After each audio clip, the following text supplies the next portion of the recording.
All right, so we're going to get into predicate. But before we start, there are a few set definitions that I want to go through.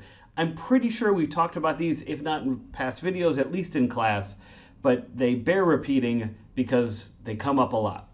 So when we have this funky looking R here, we're referring to the set of all real numbers. 1.8, 3.5, negative 1 million, 0.2, and all the integer numbers, 1, 2, 3, 4, 5, all of those are included in real numbers.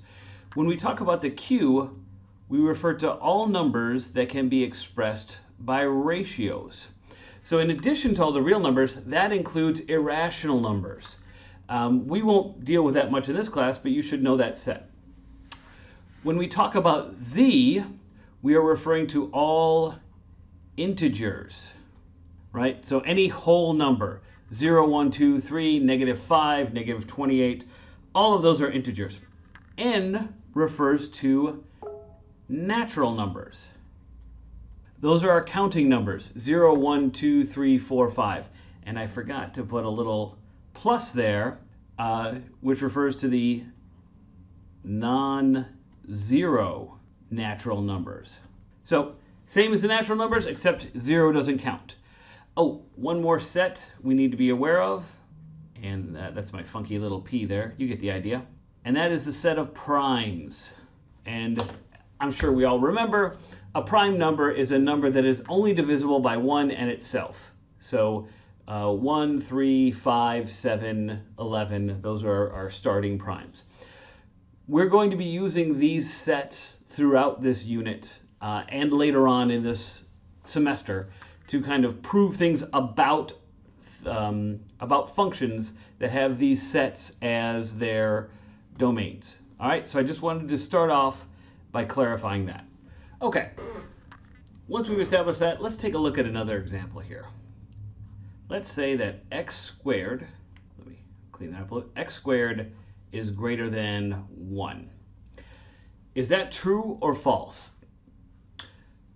Well, it's kind of true. If x is 0.9, then it's false, right? 0.9 squared is going to be less than 1. However, if x is 1.2, then it's true, right? Because 1.2 times 1.2 is going to be something greater than 1. We could say that s of x equals x squared greater than 1 is we could make that declaration that function s of x is equivalent to x squared greater than 1. This leads us into definition 3, predicate. S of x is a predicate. So a predicate is defined as a statement where the domain is arbitrary, right? X, in this case, x is part of our real numbers, but it doesn't matter what the domain is. The key thing is the range is a series of statements that are true and false. So our definition of a function maps from the domain to the range. So in this case, it would map that input for x into this function for x, and this input for x into this function for x. Now, the other part of being a predicate is that the range are statements. Those statements can be true or false. In this case, in this small example, one of the statements is true, the other statement is false.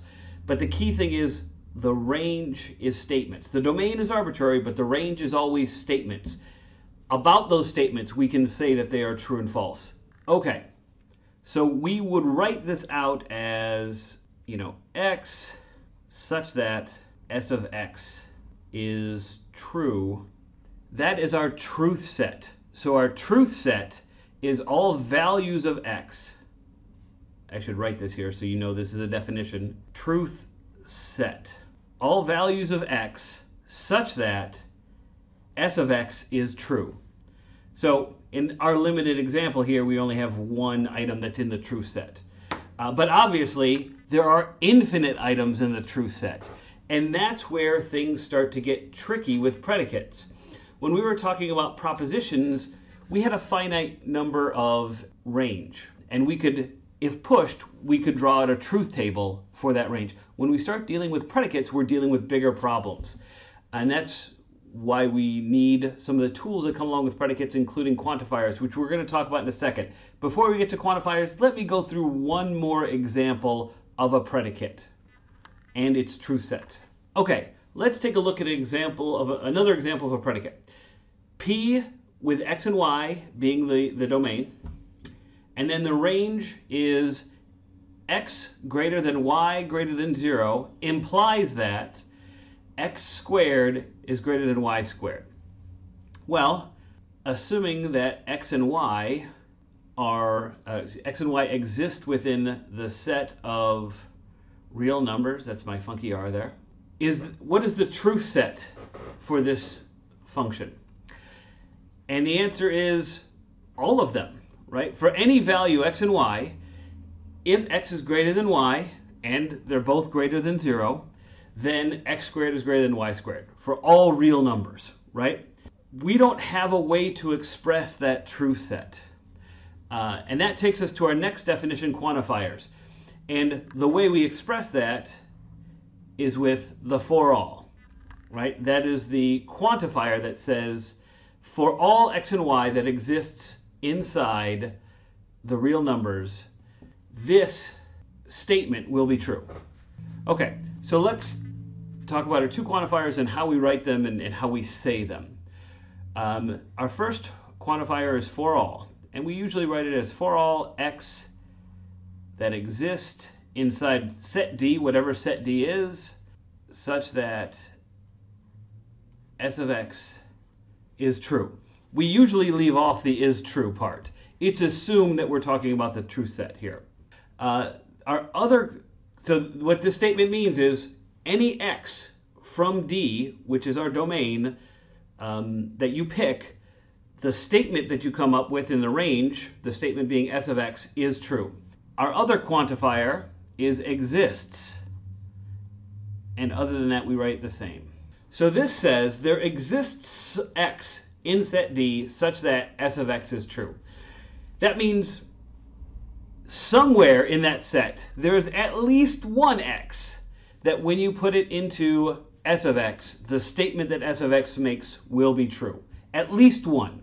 Let's take a look at another example that uses our existential qualifiers, right?